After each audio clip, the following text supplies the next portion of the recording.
दोस्तों ITI training officer Copa के exam की तैयारी के लिए आज हमारा ये पार्ट 8 वीडियो है। 7 वीडियो हम अपने यूट्यूब चैनल में ऑलरेडी अपलोड कर चुके हैं। अगर उन वीडियोज़ को आप नहीं देखे हैं तो उनको भी देखिएगा।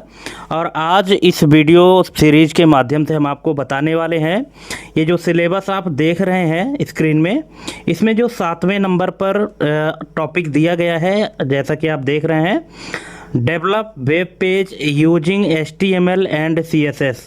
इस टॉपिक से रिलेटेड आज हम आपको क्वेश्चन कराने वाले हैं। टोटल 100 MCQ हम अपने इस वीडियो में कवर करेंगे। ठीक है, तो अगर आप फॉर्म भरे हैं ITI ट्रेनिंग ऑफिसर कोपा का, तो आपके लिए मोस्ट इम्पोर्टेंट वीडियो है। तो चलिए देरी ना करते हुए शुरू करते हैं। और अगर आप वीडियो देखना स्टार्ट कर दिए हैं तो कंप्लीट देखिएगा, लास्ट तक देखिएगा और कमेंट ज़रूर करिएगा कि आपको हमारी ये वीडियो कैसी लगी।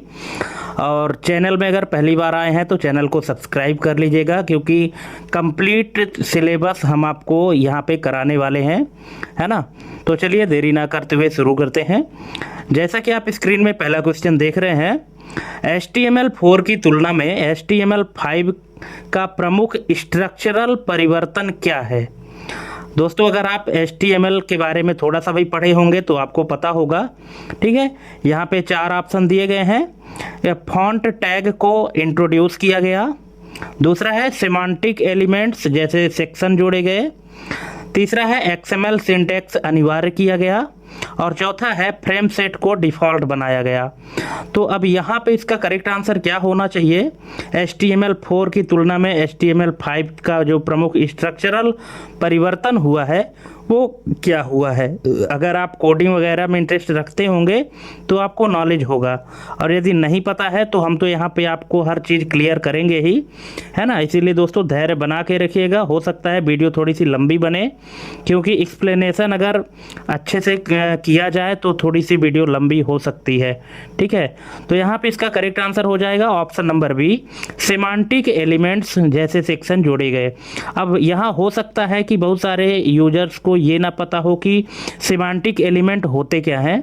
हालांकि कुछ ऐसे भी होंगे जिनको पता भी होगा, लेकिन बहुत ऐसे भी हमारे व्यूअर हैं जिनको नहीं पता है, तो उनको हम बता देते हैं। यहाँ पे आप स्क्रीन में देख सकते हैं, सिमेंटिक एलिमेंट्स वे HTML टैग होते हैं जो अपने नाम से ही अपने अंदर के कंटेंट का अर्थ स्पष्ट कर देते हैं।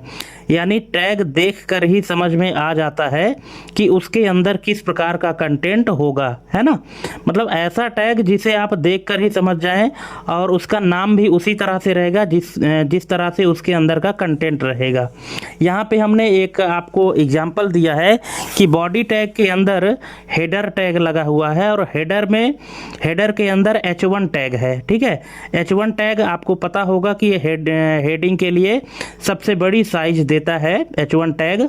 ठीक है, हालांकि आप अगर HTML की कोडिंग किए होंगे तो आपको पता होगा कि जो टैग लगाने का सीक्वेंस है, पहले HTML, फिर हेड, फिर टाइटल, फिर बॉडी आता है। ठीक है, लेकिन यहाँ पे हेडर लिखा हुआ है। ठीक है, तो हेडर मतलब क्या, यहाँ स्पष्ट हो रहा है नाम से ही कि हेडर के अंदर जो भी टेक्स्ट लिखा गया है वो क्या है, हेडर है ना, और ये बॉडी के अंदर आएगा। ठीक है, तो ये इसको हम सिमेंटिक कहते हैं। ठीक है, इस तरह के जो टैग होते हैं उनको हम सिमेंटिक टैग कहते हैं।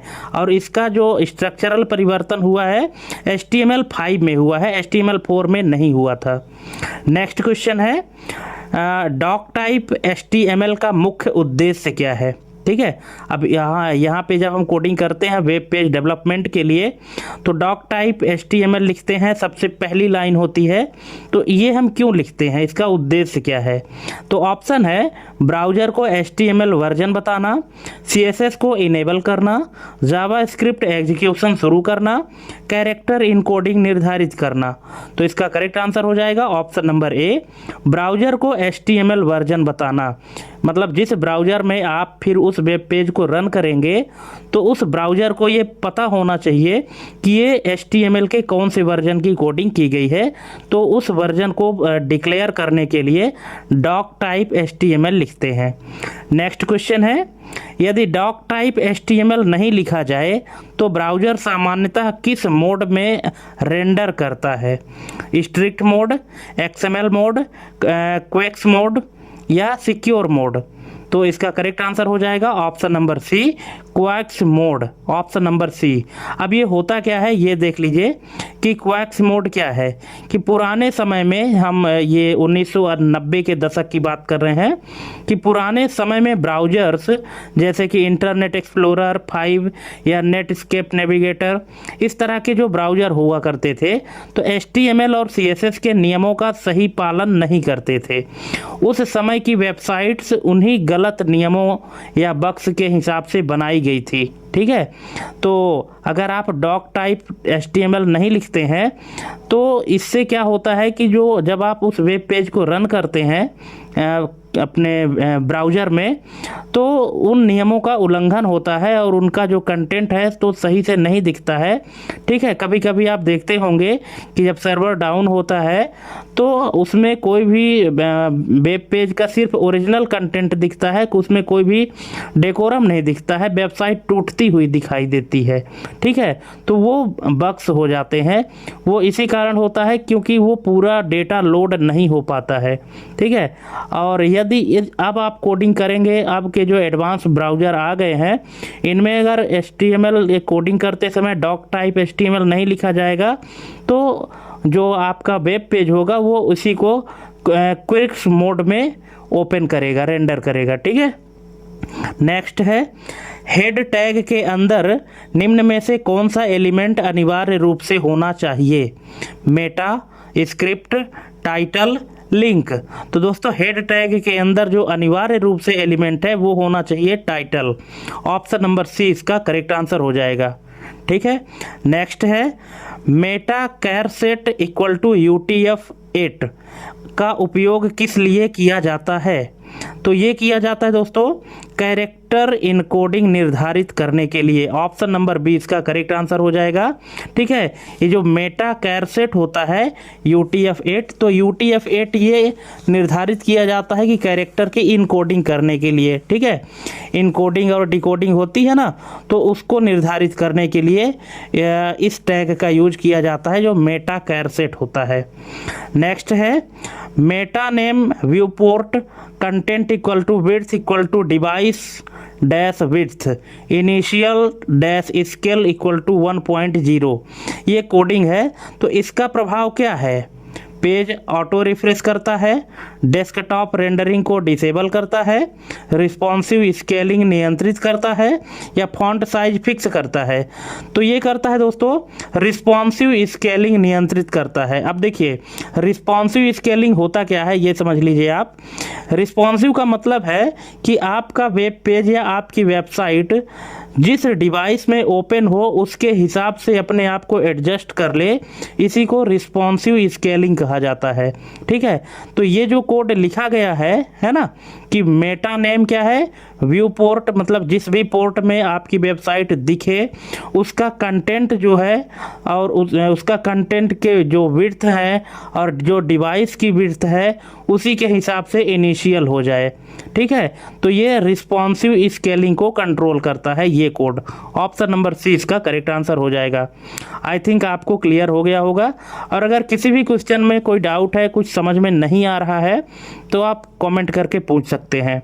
नेक्स्ट क्वेश्चन है, meta HTTP equal to refresh content equal to 5 ये क्या करेगा? ये कोड अगर HTML में लिखा जाता है दोस्तों, यहाँ पे चूँकि ट्रेनिंग ऑफिसर के लिए एग्ज़ाम होने वाला है इसलिए क्वेश्चन थोड़ा सा इसी तरह से डीप लेवल में पूछा जाएगा, है ना। आपको तैयारी अच्छे से करनी है तभी आपका एग्ज़ाम क्रैक हो पाएगा। ठीक है, तो यहाँ पे जो कोडिंग लिखी गई है तो इस कोड का क्या मतलब है, ये कोड क्या काम करेगा?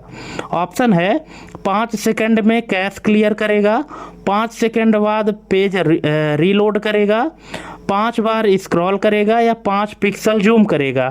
तो ये करेगा दोस्तों 5 सेकंड बाद पेज को रीलोड करेगा। ठीक है, यहाँ रिफ्रेश दिखाया जा रहा है।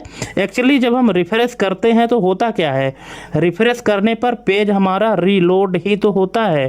ठीक है, तो यहाँ पे ये मेटा टैग में दिखाया गया है कि HTTP में जो भी इक्विवेलेंट हो तो वो रिफ्रेश हो कंटेंट इक्वल टू 5, मतलब हर 5 सेकंड बाद पेज क्या हो, ऑटोमेटिक रीलोड हो जाए यानी रिफ्रेश हो जाए। ठीक है, तो इस कोड का ये मतलब है। नेक्स्ट क्वेश्चन है, टाइटल टैग का कंटेंट कहाँ प्रदर्शित होता है? वेब पेज बॉडी में, स्टेटस बार में, URL बार में या ब्राउज़र टैब में? तो दोस्तों टाइटल टैग जो प्रदर्शित होता है उसका जो कंटेंट प्रदर्शित होता है वो होता है ब्राउज़र टैब में। ऑप्शन नंबर डी इसका करेक्ट आंसर हो जाएगा। नेक्स्ट है, HTML कमेंट लिखने का सही सिंटैक्स क्या है? HTML में सिंटैक्स जब लिखते हैं तो किस तरह से लिखते हैं? अब यहाँ पे 4 ऑप्शन दिया गया है। आप अगर कमेंट लिखे होंगे HTML की कोडिंग करते समय तो आपको पता होगा, और नहीं पता तो देख लीजिए। इसका करेक्ट आंसर हो जाएगा ऑप्शन नंबर डी। इस तरह से लिखते हैं, एंगल ब्रैकेट ओपन, फिर एक्सक्लेमेशन का सिंबल, इसके बाद फिर कमेंट लिखते हैं। ठीक है, यही कमेंट लिखने का तरीका होता है। कमेंट में जो लाइन लिख दी जाती है उस लाइन को रीड नहीं किया जाता है। वो जो लाइन है तो आपको वेब पेज में देखने को नहीं मिलेगी। वो डेवलपर के लिए होता है ताकि उसको समझने में आसानी हो कि कौन से कोड का क्या काम होता है। नेक्स्ट है, HTML में टैग नेम्स सामान्यतः किस प्रकार ट्रीट किए जाते हैं? Case sensitive, case insensitive, upper case अनिवार्य या लोअर केस इनवैलिड? तो इसका करेक्ट आंसर हो जाएगा option number B, case insensitive. Case insensitive का मतलब है कि चाहे आप स्मॉल लेटर में लिखिए चाहे कैपिटल लेटर में लिखिए, इनमें से कोई फर्क नहीं पड़ेगा। चाहे आप स्मॉल में लिखिए या कैपिटल में, रिजल्ट जो आना होगा तो वही आएगा। चाहे आप स्मॉल में लिखेंगे तो भी वही रिजल्ट आएगा और कैपिटल लेटर में लिखेंगे तो भी वही रिजल्ट आएगा। इसीलिए जो HTML में टैग होता है तो वो केस इनसेंसिटिव होता है ना। नेक्स्ट है, XHTML में टैग नेम्स के संबंध में क्या सत्य है? Case insensitive, upper case default, case sensitive या ऑटो करेक्ट? तो इसका करेक्ट आंसर हो जाएगा option number C, case sensitive. ठीक है, लोअर केस इज मैंडेटरी। अब यहाँ पे आप ये समझ लीजिए कि जो XHTML होता है, extensible hyper text markup language, ये जो लैंग्वेज होती है तो ये केस सेंसिटिव होती है। ये यहाँ आपको ध्यान रखना है कि HTML जो है तो केस इनसेंसिटिव होती है और जो XHTML होती है तो ये केस सेंसिटिव होती है। और केस सेंसिटिव में क्या कि लोअर केस इज मैंडेटरी, है ना, लोअर केस में सभी कैरेक्टर लिखना आवश्यक है। इसलिए ऑप्शन नंबर सी इसका करेक्ट आंसर हो जाएगा। नेक्स्ट है, निम्न में से कौन सा वॉइड एलिमेंट है? ठीक है, वॉइड एलिमेंट कौन सा है? यहाँ पे ऑप्शन है डिव, स्पैन, इमेज, सेक्शन। तो कौन सा टैग है वॉइड एलिमेंट? तो इसका करेक्ट आंसर हो जाएगा option number C, image, IMG। ठीक है, अब देखिए वॉइड टैग यहाँ पे इसको क्यों कहते हैं, क्योंकि इमेज टैग क्या होता है, या किसी भी इमेज को अपने वेब पेज में इंसर्ट करने के लिए IMG टैग यूज करते हैं। तो इमेज टैग के अंदर क्या होता है, सिर्फ उस इमेज का पाथ इंसर्ट किया जाता है, बाकी और कुछ नहीं इंसर्ट किया जाता। ठीक है, इसलिए इसको जो है तो वाइड एलिमेंट कहा जाता है। ठीक है, क्योंकि प्रोग्रामिंग की लैंग्वेज में वाइड का मतलब है कुछ भी जो रिटर्न ना करे, है ना।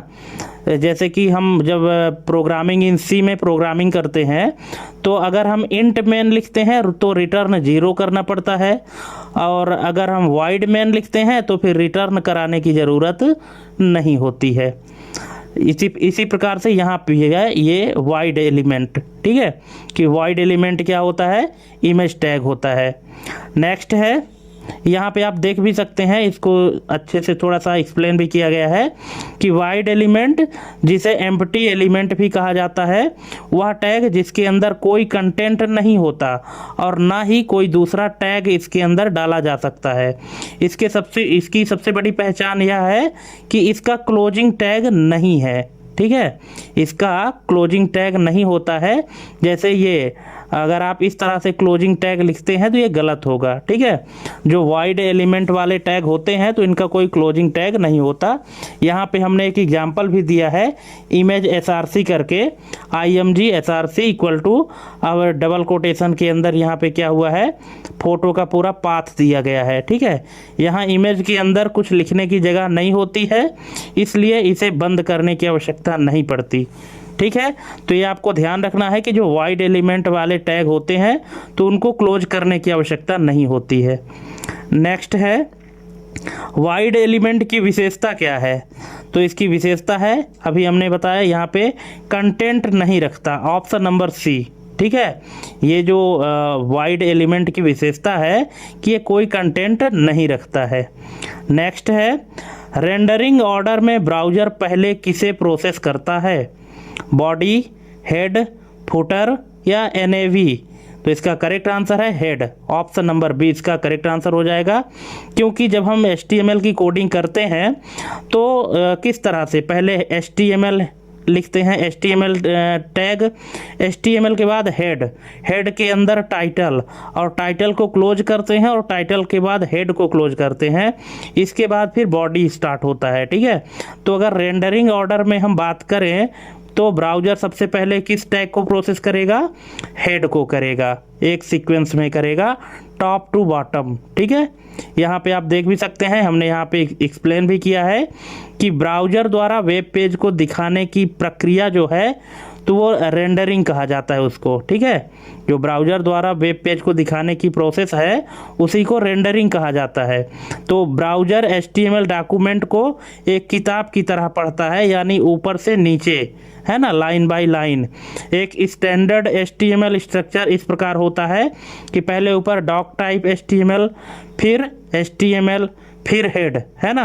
अब हेड में यहाँ पे हेड के अंदर जो भी लिखा गया है कि ये मेटा जानकारी, टाइटल, CSS लिंक्स यहाँ होते हैं हेड के अंदर, ठीक है। हेड के अंदर आप टाइटल भी रखते हैं। इसके बाद फिर शुरू होता है बॉडी टैग, यहाँ पे आप देख रहे हैं, ठीक है। बॉडी में दिखने वाला कंटेंट यहाँ होता है, ठीक है। ब्राउज़र में आपको जो भी कंटेंट दिखेगा तो वो बॉडी के अंदर होता है, फिर बॉडी टैग क्लोज होता है, फिर HTML क्लोज होता है, ठीक है। जो टैग सबसे लास्ट में ओपन होता है वो सबसे पहले क्लोज होता है, और जो टैग सबसे पहले शुरू होता है वो सबसे लास्ट में क्लोज होता है। तो यहाँ पे इसका correct answer option number B हो जाएगा, हेड।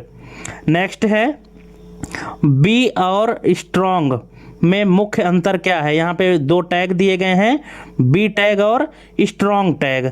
तो इन दोनों टैग में अंतर क्या है, तो इनमें दोनों में अंतर है दोस्तों। स्ट्रॉन्ग टैग जो है तो सेमांटिक इंपॉर्टेंस दर्शाता है, ऑप्शन नंबर सी इसका करेक्ट आंसर हो जाएगा, ठीक है।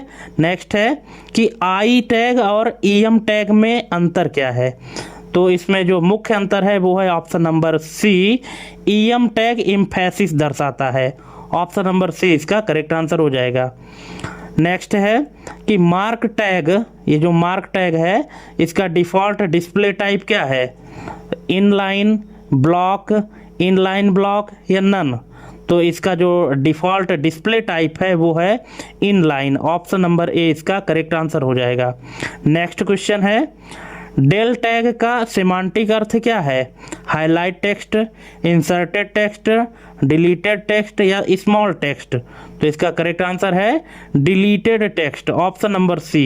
क्योंकि सेमांटिक अर्थ हमने पहले ही आपको बताया था कि जो अपने आप में जो मीनिंग को रखता है उसके नाम से ही उसका अर्थ पता चल जाता है, ठीक है। तो यहाँ पे जो डेल टैग है तो डिलीटेड टेक्स्ट को जो है तो इसका मीनिंग बताता है।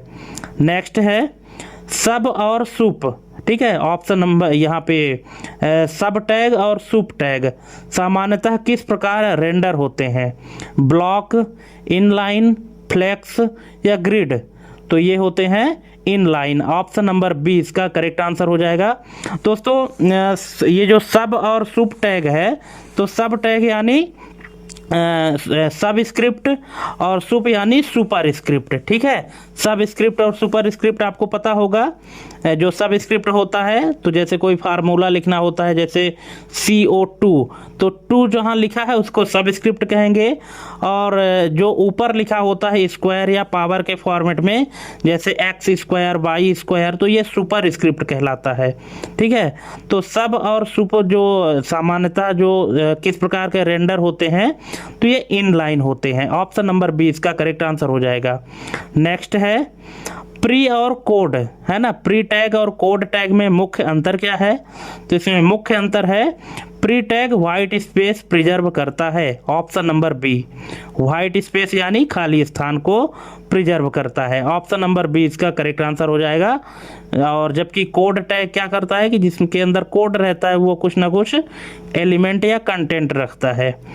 नेक्स्ट है ब्लॉक कोट और क्यू में क्या अंतर है? ये ब्लॉक कोट टैग है और क्यू टैग है, इनमें अंतर क्या है?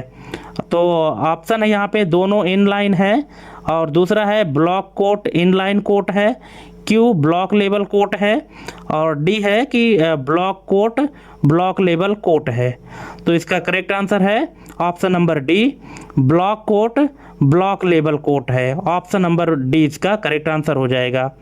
नेक्स्ट है मेटा टैग और HTTP इक्यूब एट्रीब्यूट का संबंध क्या है? तो इसका करेक्ट आंसर हो जाएगा ऑप्शन नंबर सी, HTTP इक्यूब मेटा का एट्रीब्यूट है। ठीक है, जो मेटा टैग होता है उसका एट्रीब्यूट है HTTP इक्यूब। ठीक है, क्योंकि इक्यूब का मतलब क्या है कि ये इक्विवेलेंट होता है, और ये रिस्पॉन्सिव जो वेबसाइट होती हैं, हमने आपको रिस्पॉन्सिव के बारे में बताया था, उससे रिलेटेड है। ठीक है, ऑप्शन नंबर सी इसका करेक्ट आंसर हो जाएगा। दोस्तों यहाँ पे 4 ऑप्शन जो दिए गए हैं बड़े बड़े, इनको आप वीडियो पॉज करके पढ़ सकते हैं अच्छे से, और अगर कहीं भी कोई दिक्कत हो तो आप कमेंट करके पूछ लीजिएगा। नेक्स्ट क्वेश्चन है सिमांटिक टैग का प्रमुख लाभ क्या है? तो इसका लाभ है option number B, SEO and accessibility improvement.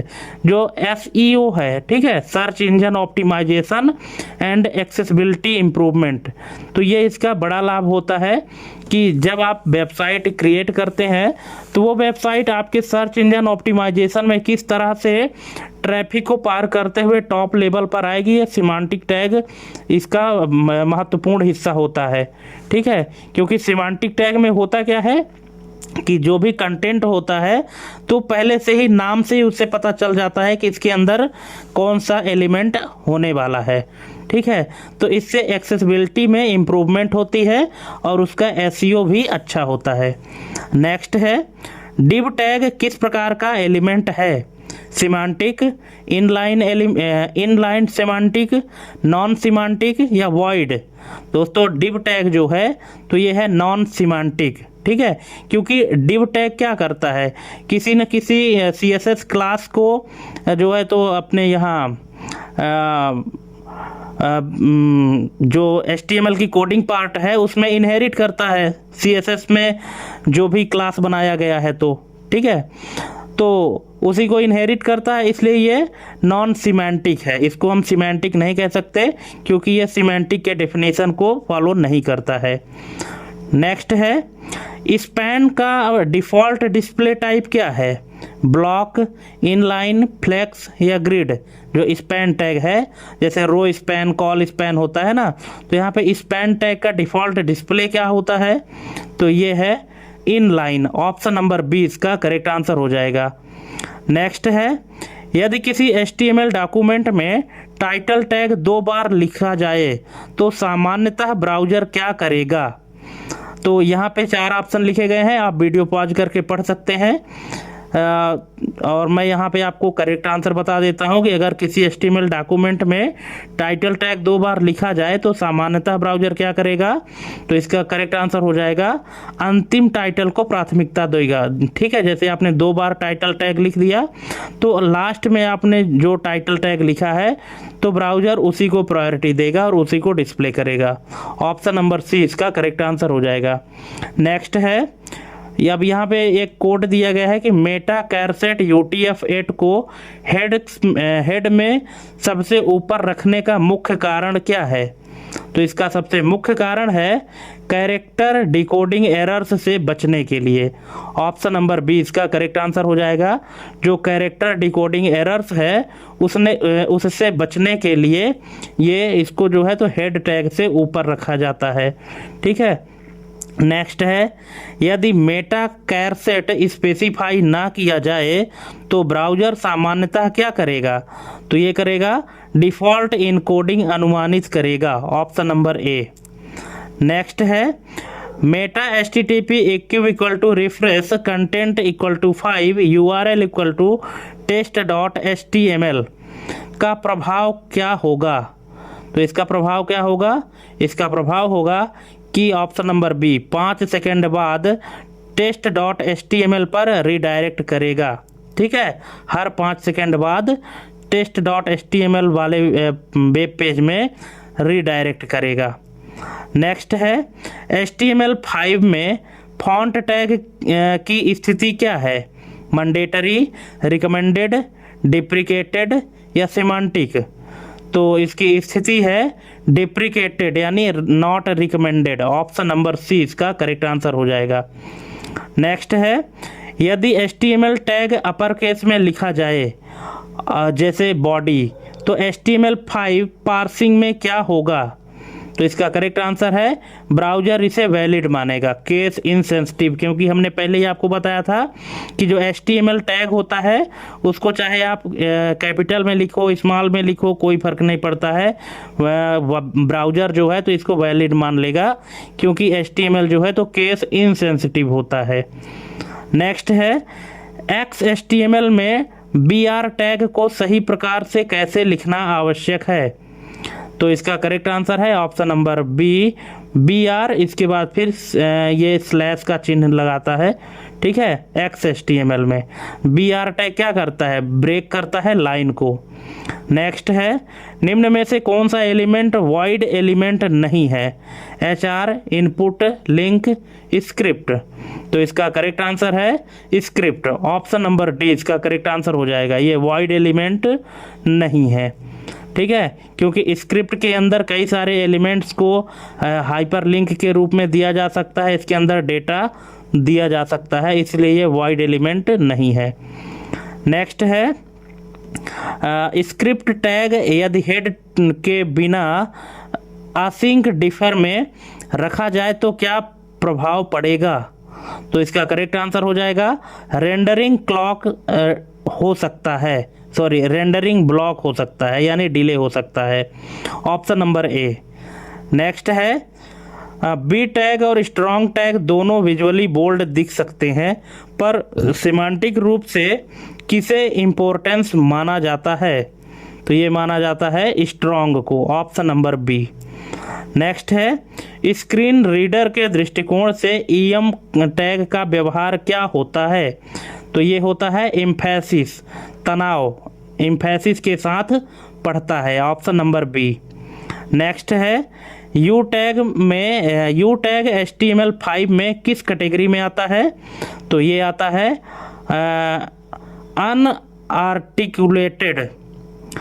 अनआर्टिकुलेटेड non textual annotation. Option number D, मतलब स्टाइलिस्टिक के लिए। ऑप्शन नंबर डी इसका करेक्ट आंसर हो जाएगा। नेक्स्ट है, स्मॉल टैग का HTML5 में सिमेंटिक उद्देश्य क्या है? तो इसका उद्देश्य है साइड कमेंट्स और legal disclaimers. Option number C. Next है, INS टैग का सामान्य डिफ़ॉल्ट विजुअल स्टाइल क्या है? तो ये है underline. Option number B. Next है, प्री टैग के अंदर मल्टीपल स्पेसेस का क्या होता है? तो ये होता है प्रिजर्व हो जाते हैं, मतलब जैसे हैं वैसे ही रहते हैं। ऑप्शन नंबर सी इसका करेक्ट आंसर हो जाएगा। नेक्स्ट है, कोड टैग का मुख्य उद्देश्य क्या है? तो इसका मुख्य उद्देश्य है short fragment of computer code को रिप्रेजेंट करना। Option number B. नेक्स्ट है, क्यू टैग सामान्यतः ब्राउज़र में किस प्रकार दिखता है? तो ये दिखता है ऑटोमेटिक कोटेशन मार्क के साथ inline. Option number B. Next है, यदि ब्लॉक कोड के अंदर पी टैग हो तो क्या होगा? तो ये होगा perfectly valid, option number D, मतलब नेस्टेड ब्लॉक कहलाएगा। नेक्स्ट है meta name equal to description. Meta name equal to description, इस टैग का मुख्य उपयोग क्या है? तो इसका मुख्य उपयोग है सर्च इंजन रिजल्ट्स में स्निप्ट प्रदान करना, ऑप्शन नंबर ए। नेक्स्ट है एसईओ के दृष्टिकोण से स्ट्रॉन्ग टैग का उपयोग क्यों लाभकारी है? तो इसका रीजन है कंटेंट को इम्पोर्टेंट के रूप में मार्क करता है, ऑप्शन नंबर बी इसका करेक्ट आंसर हो जाएगा। नेक्स्ट है डिव टैग और सेक्शन टैग में मुख्य अंतर क्या है? तो इसमें मुख्य अंतर है कि सेक्शन टैग थीमेटिक ग्रुपिंग दर्शाता है, यानी सिमेंटिक दर्शाता है, ठीक है, ऑप्शन नंबर सी। नेक्स्ट है यदि स्पैन टैग के अंदर डिव टैग लिखा जाए तो क्या होगा? तो ये होगा टेक्निकली इनवैलिड, क्योंकि ब्राउज़र में ऑटो करेक्ट, ठीक है, टेक्निकली ये इनवैलिड है और ब्राउज़र में इसको ऑटो करेक्ट इसको कर सकता है, ब्राउज़र जो है इसको ऑटो करेक्ट कर सकता है, ऑप्शन नंबर बी। नेक्स्ट है मेटा टैग सामान्यतः कहाँ लिखा जाता है? बॉडी में, फुटर में, हेड में या एनएवी में? तो ये लिखा जाता है हेड में, option number C, head tag में लिखा जाता है मेटा टैग। नेक्स्ट है रेंडरिंग के दौरान ब्राउज़र सबसे पहले किससे पार्सिंग शुरू करता है? तो ये करता है doc type declaration, option number B. Next default display type के अनुसार ब्लॉक कोड किस कैटेगरी में आता है? तो ये आता है ब्लॉक में, ऑप्शन नंबर सी।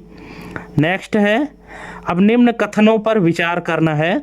यहाँ पे दो कथन दिए गए हैं, स्ट्रॉन्ग टैग केवल विजुअल बोल्ड है और दूसरा है कि बी टैग सेमांटिक इम्पोर्टेंस दर्शाता है। अब सही विकल्प चुनना है कि कौन सा कथन सही है, कौन सा गलत है। तो इसका करेक्ट आंसर है ऑप्शन नंबर डी, दोनों कथन गलत हैं, ठीक है, दोनों कथन क्या है? गलत है, क्योंकि यहाँ पे स्ट्रॉन्ग टैग जो है तो केवल विजुअल बोल्ड है ये बताया गया है, जबकि ऐसा नहीं है। और बी टैग जो है तो सिमेंटिक इम्पोर्टेंस दर्शाता है, ये भी गलत है, ठीक है। इन दोनों की जो डेफिनीशन है तो इंटरचेंज कर दी गई है, बल्कि अगर ये होता कि बी टैग केवल विजुअल बोल्ड है तो ये सही था, और स्ट्रॉन्ग टैग क्या है? सिमेंटिक इम्पोर्टेंस को दर्शाता है, ये दोनों का होना चाहिए। लेकिन यहाँ पे इनको चेंज कर दिया गया है, तो इसलिए दोनों कथन क्या हो गए? गलत हो गए। नेक्स्ट है यदि मेटा कैरसेट को डॉक्यूमेंट के बहुत नीचे जैसे बॉडी टैग के अंत में रखा जाए तो क्या होगा? तो इसका करेक्ट आंसर है option number B, character misinterpretation की संभावना बढ़ जाती है, ऑप्शन नंबर बी। नेक्स्ट है अब यहाँ पे दो कथन दिए गए हैं कि HTML5 में यू टैग डिप्रिकेटेड है और दूसरा कथन है कि यू टैग स्टाइलिस्टिक एनोटेशन के लिए उपयोग हो सकता है। अब यहाँ पे कौन सा कथन सही है, कौन सा गलत है? तो इसका करेक्ट आंसर है ऑप्शन नंबर बी, केवल कथन दो सही है, ठीक है। यहाँ पे जो यू टैग है तो स्टाइलिस्टिक एनोटेशन के लिए उपयोग हो सकता है, और पहला जो कथन है वो गलत है कि HTML5 में यू टैग डिप्रिकेटेड है, जबकि डिप्रिकेटेड नहीं है, ठीक है। नेक्स्ट है यदि किसी डॉक्यूमेंट में HTML टैग लिखना भूल जाएं तो ब्राउज़र क्या करेगा? तो ब्राउज़र क्या करेगा? इसका करेक्ट आंसर है इम्प्लिसिटली HTML टैग इंसर्ट कर देगा, जो HTML टैग है उसको इंसर्ट कर देगा ब्राउज़र। नेक्स्ट है क्यू टैग के संदर्भ में सही कथन कौन सा है? तो इसके बारे में सही कथन है ऑप्शन नंबर बी, यह कोटेशन मार्क ऑटो ऐड करता है, ऑप्शन नंबर बी। नेक्स्ट है निम्न में से कौन सा सिमेंटिक एलिमेंट नहीं है? आर्टिकल, सेक्शन, डिव, नेव?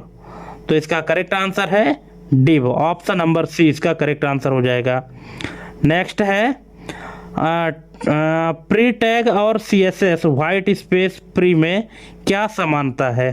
तो इसका करेक्ट आंसर है दोनों वाइट स्पेस और इन लाइन ब्रेक्स प्रिजर्व करते हैं, ऑप्शन नंबर बी।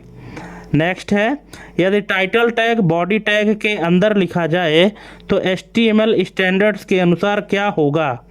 तो इसका करेक्ट आंसर है ऑप्शन नंबर बी, यह इनवैलिड है, ब्राउज़र इसे रिलोकेट या इग्नोर कर सकता है, ऑप्शन नंबर ए। नेक्स्ट है, अब दो कथन फिर से आ गए हैं। पहला कथन है कि स्मॉल टैग केवल फॉन्ट साइज घटाता है, और दूसरा है कि स्मॉल टैग साइड कमेंट्स के लिए सिमेंटिक मीनिंग देता है। तो यहाँ पे कौन सा कथन सही है, कौन सा गलत है? तो इसका करेक्ट आंसर है ऑप्शन नंबर सी, केवल कथन दो सही है। जो कथन दो है कि स्मॉल टैग साइड कमेंट के लिए सिमेंटिक मीनिंग देता है, ये सही है। लेकिन जो पहला कथन है कि स्मॉल टैग केवल फॉन्ट साइज घटाता है, तो ये एकदम से गलत है। नेक्स्ट है, HTML पार्सिंग के दौरान यदि क्लोजिंग टैग मिसिंग हो, जैसे पी और हेलो, ठीक है, पी टैग है फिर हेलो और बाद में पी टैग को क्लोज करना भूल गए, तो ब्राउज़र क्या करता है? तो इसका करेक्ट आंसर है ऑटो करेक्शन करता है ना। जो ब्राउज़र है तो ऑटो करेक्शन करने की कोशिश करता है, इम्प्लिसिट क्लोजिंग।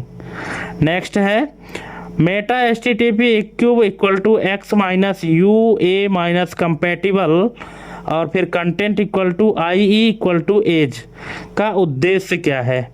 तो इसका उद्देश्य है ऑप्शन नंबर बी, IE यानी इंटरनेट एक्सप्लोरर ब्राउज़र को हाईजेस्ट मोड में रेंडर करने के लिए कहना, ऑप्शन नंबर बी इसका करेक्ट आंसर हो जाएगा। क्योंकि यहाँ IE इक्वल टू एज जो लिखा है, तो Internet Explorer equal to edge जो अभी विंडोज़ 10 का डिफ़ॉल्ट ब्राउज़र है एज, तो ये एक्सप्लोरर का ही तो अपग्रेड वर्जन है, ठीक है।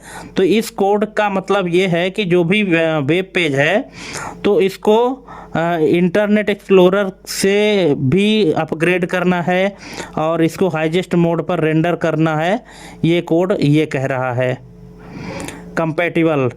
नेक्स्ट है, डिफ़ॉल्ट डिस्प्ले टाइप के अनुसार div और p टैग दोनों क्या है? तो ये दोनों ब्लॉक हैं, ऑप्शन नंबर बी। नेक्स्ट है, कोड टैग सामान्यतः किस फॉन्ट फैमिली में रेंडर होता है?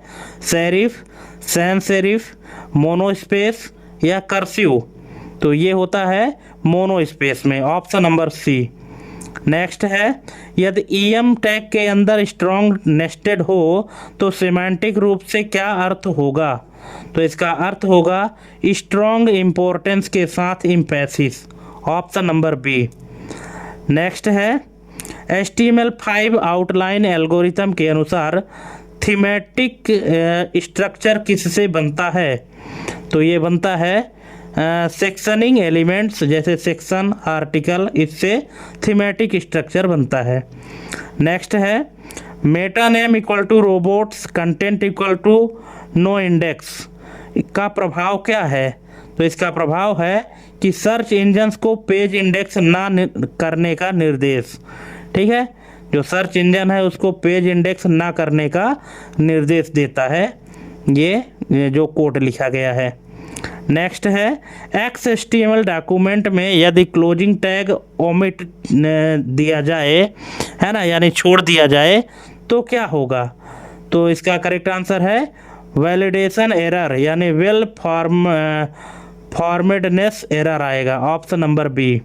XHTML की बात कर रहा है दोस्तों, यहाँ पे ध्यान रखना है। HTML में तो इम्प्लिसिट उसको ऑटो करेक्ट करने की कोशिश करता है, लेकिन XHTML में ये एरर दे देता है। नेक्स्ट है, ब्लॉक कोड में साइट एट्रीब्यूट का उपयोग किस लिए किया जाता है? तो ये किया जाता है कोड के सोर्स का URL देने के लिए, ऑप्शन नंबर बी। नेक्स्ट है, मेटा टैग को बॉडी में रखने पर क्या प्रभाव पड़ता है? तो ये है ऑप्शन नंबर सी, यह स्टैंडर्ड के खिलाफ है और ब्राउज़र द्वारा इग्नोर किया जा सकता है। नेक्स्ट है, INS टैग और डेल टैग का उपयोग मुख्य रूप से क्या दर्शाने के लिए होता है? तो ये है डॉक्यूमेंट में किए गए एडिट्स को, ऑप्शन नंबर ए। नेक्स्ट है, डिफ़ॉल्ट रूप से मार्क्स टैग किस बैकग्राउंड कलर के साथ हाईलाइट करता है? Red, green, blue, yellow? तो इसका करेक्ट आंसर है yellow, option number D. Next है सुप यानी सुपर स्क्रिप्ट का उदाहरण निम्न में से कौन सा है। अब यहाँ पे आप बता सकते हैं कि इसका सुपर स्क्रिप्ट का उदाहरण कौन सा है, तो ये है ऑप्शन नंबर बी 10th। ठीक है, जो TH ऊपर लिखा है ये सुपर स्क्रिप्ट का उदाहरण है। नेक्स्ट है, क्या HTML5 में एक ही पेज पर मल्टीपल H1 टैग हो सकते हैं। तो इसका करेक्ट आंसर है हाँ, विशेषकर सेक्शन या आर्टिकल के साथ हो सकते हैं। नेक्स्ट है, केस सेंसिटिविटी के संदर्भ में एट्रीब्यूट नेम्स HTML5 में कैसे होते हैं। Case sensitive, case insensitive, upper case mandatory या लोअर केस इनवैलिड। तो इसका करेक्ट आंसर है case insensitive, option number B. Next है, मेटा कैरसेट और HTTP हेडर इनकोडिंग में कॉन्फ्लिक्ट होने पर प्राथमिकता किसे मिलती है। तो ये मिलती है HTTP हेडर को, ऑप्शन नंबर बी इसका करेक्ट आंसर हो जाएगा। नेक्स्ट है, डॉक टाइप HTML के बारे में क्या सत्य है। तो दोस्तों ऑप्शन बड़े बड़े हैं इसलिए आप वीडियो पॉज करके पढ़ लीजिएगा, मैं आपको करेक्ट आंसर बता रहा हूँ। इसका करेक्ट आंसर हो जाएगा ऑप्शन नंबर सी। यह एक इंस्ट्रक्शन है जो ब्राउज़र को स्टैंडर्ड मोड में लाता है, ऑप्शन नंबर सी। नेक्स्ट है, यदि हेड के अंदर गलती से बॉडी कंटेंट लिख दिया जाए तो क्या होगा। तो इसका करेक्ट आंसर है ब्राउज़र ऑटो करेक्ट करके कंटेंट को बॉडी में मान लेगा, ऑप्शन नंबर ए। ठीक है, ये HTML की बात हो रही है इसलिए ये क्या कर लेगा कि ब्राउज़र ऑटो करेक्ट कर लेगा, लेकिन अगर यही चीज़ अभी XHTML में होता तो वो ऑटो करेक्ट नहीं करता, एरर कर देता। नेक्स्ट है, मेटा कैरसेट के बारे में 1024 बाइट्स नियम क्या है। तो ये है, कैरसेट डिक्लेरेशन फाइल के पहले 1024 बाइट के अंदर होनी चाहिए, ऑप्शन नंबर बी। नेक्स्ट है, यदि टाइटल टैग पूरी तरह अनुपस्थित हो तो ब्राउज़र टैब में क्या दिखाएगा। तो ये दिखाएगा कि फाइल नेम या URL दिखा सकता है, ऑप्शन नंबर ए। नेक्स्ट है, निम्न में से कौन सा एलिमेंट पार्सिंग के दौरान इम्प्लिसिटली क्लोज हो जाता है यदि नया सेम एलिमेंट शुरू हो। तो ये है P tag, option number B, जो पैराग्राफ के लिए यूज होता है P टैग। नेक्स्ट है, meta HTTP equal to refresh content equal to 0 का उपयोग अक्सर किस लिए किया जाता है। तो ये किया जाता है इंस्टेंट रिडायरेक्ट के लिए, ऑप्शन नंबर ए। नेक्स्ट है, ब्लॉक कोट के अंदर ब्लॉक कोट रखने के बारे में क्या सत्य है। तो ये है, यह नेस्टेड कोट के लिए वैलिड है, ऑप्शन नंबर बी। नेक्स्ट है, यदि EM टैग को CSS में नॉर्मल नॉन इटैलिक कर दिया जाए तो क्या सिमेंटिक एम्फेसिस खत्म हो जाएगा। तो इसका आंसर है नहीं, सिमेंटिक का अर्थ बना रहेगा, ऑप्शन नंबर बी। नेक्स्ट है, XHTML में टैग IMG टैग लिखने का सही तरीका क्या है। तो ये है option number B, IMG SRC equal to और इसके बाद फिर पूरा पाथ लिखा होना चाहिए। ठीक है, ऑप्शन नंबर बी इसका करेक्ट आंसर हो जाना, ऑप्शन नंबर बी इसका करेक्ट आंसर है। ठीक है, ऑप्शन नंबर बी। नेक्स्ट है, यदि meta name equal to viewport ना लगाया जाए तो मोबाइल डिवाइस पर क्या असर होगा। तो इसका असर होगा पेज डेस्कटॉप विड्थ पर जूम आउट होकर दिखेगा, ऑप्शन नंबर ए। नेक्स्ट है, यहाँ पे एक कथन है, पहला कथन है स्ट्रॉन्ग टैग का उपयोग एक्सेसिबिलिटी के लिए लाभदायक है, यानी स्क्रीन रीडर्स के लिए लाभदायक है। और दूसरा कथन है कि बी टैग केवल विजुअल बोल्डिंग के लिए है। तो इसका करेक्ट आंसर है ऑप्शन नंबर सी, दोनों सही हैं। ठीक है, नेक्स्ट है, HTML5 में सेल्फ क्लोजिंग टैग जैसे BR के बारे में क्या सही है। तो इसका करेक्ट आंसर है ऑप्शन नंबर बी, स्लैश वैकल्पिक है, ऑप्शन नंबर बी। नेक्स्ट है, प्री टैग के अंदर कोड टैग का उपयोग किस लिए किया जाता है। तो ये किया जाता है मल्टीपल कोड ब्लॉक को प्रॉपर फॉर्मेटिंग के साथ दिखाने के लिए, ऑप्शन नंबर बी। नेक्स्ट है, डिव को सिमेंटिक अर्थ देने के लिए एरिया रोल का उपयोग कैसे किया जाता है। तो ये किया जाता है option number A, div role equal to article, option number A. Next है HTML फॉर गिविंग नेचर का क्या अर्थ है? तो इसका अर्थ है ऑप्शन नंबर बी, यह सिंटैक्स एरर के बावजूद पेज रेंडर करने की कोशिश करता है। नेक्स्ट है यदि एक ही पेज में मल्टीपल मेटा कैसे टैग हों तो ब्राउज़र क्या करेगा? तो ये करेगा पहले वाले को मानेगा, ऑप्शन नंबर ए, यानी first one wins for encoding. Next है यदि इंस और डेल टैग को CSS डिस्प्ले नन कर दिया जाए तो क्या होगा? तो इसका करेक्ट आंसर है कि विजुअल डिस्प्ले हटेगा पर डॉक्यूमेंट स्ट्रक्चर में सिमेंटिक डेटा मौजूद रहेगा, ऑप्शन नंबर बी। नेक्स्ट है क्यू टैग के कोट्स को बदलने के लिए किस CSS प्रॉपर्टी का उपयोग होता है? तो ये होता है कोट्स का, option number B. Next meta tags HTML document के किस सेक्शन का हिस्सा है? तो ये है मेटा डेटा का, ऑप्शन नंबर ए। और मेटा डेटा क्या होता है कि data about data is called meta data. ठीक है, ऐसा डेटा जो डेटा के बारे में डेटा देता है ना, उसको मेटा डेटा कहते हैं। नेक्स्ट स्मॉल टैग का उपयोग कॉपीराइट टेक्स्ट के लिए करना कैसा है? तो ये है सिमेंटिक रूप से सही है, ऑप्शन नंबर ए। नेक्स्ट है हेड टैग के अंदर H1 टैग लिखने का क्या परिणाम होगा? तो ये होगा यह टेक्निकली इनवैलिड है, ब्राउज़र इसे बॉडी में धकेल सकता है, ऑप्शन नंबर बी। नेक्स्ट है सेक्शन टैग का उपयोग कब करना चाहिए? तो ये करना चाहिए जब कंटेंट का कोई क्लियर थीमेटिक ग्रुपिंग हो, तब सेक्शन ग्रुप का उपयोग करना चाहिए, ऑप्शन नंबर ए। नेक्स्ट है SEO के लिए meta HTTP equal to refresh का अत्यधिक उपयोग क्यों खराब माना जाता है? तो इसका रीज़न है ऑप्शन नंबर बी, यह यूजर्स को कंफ्यूज कर सकता है और स्पैमी लगता है, ऑप्शन नंबर बी। नेक्स्ट है HTML lang equal to HI tag का क्या महत्व है? तो इसका महत्व है ऑप्शन नंबर बी, यह सर्च इंजन और सर्च रीडर्स को पेज की मुख्य भाषा बताता है। ठीक है, ये मुख्य भाषा बताता है कि ये कौन सी भाषा में यहाँ पे सर्च हो रहा है, सर्च किया जा रहा है और कौन सी भाषा में रिजल्ट देना है। ठीक है, आप यहाँ पे HTML लैंग्वेज की बात यहाँ कर रहे हैं, जैसे HI लिखा है यानी हिंदी, ENG लिखा होता है यानी इंग्लिश। ठीक है, नेक्स्ट क्वेश्चन है HTML5 की स्पेसिफिकेशन मुख्यतः किस पर केंद्रित होती है? तो ये होती है बैकवर्ड कंपैटिबिलिटी और एरर हैंडलिंग पर।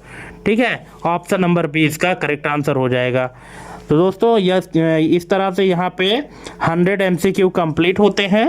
अब इन 100 MCQ में अगर आपको कहीं दिक्कत है, कोई ऑप्शन समझ में ना आया हो तो आप कमेंट करके पूछ सकते हैं। ठीक है, और थैंक्स फॉर वाचिंग हमारी ये कंप्लीट वीडियो देखने के लिए। और अगर वीडियो अच्छी लगी हो तो चैनल को भी सब्सक्राइब करना ना भूलें और अपने दोस्तों के बीच में भी शेयर करें। तो आज के लिए बस इतना ही, और मिलते हैं अपने अगले वीडियो में एक नए टॉपिक के साथ, एक नई जानकारी के साथ। तब तक के लिए जय हिंद, वंदे मातरम।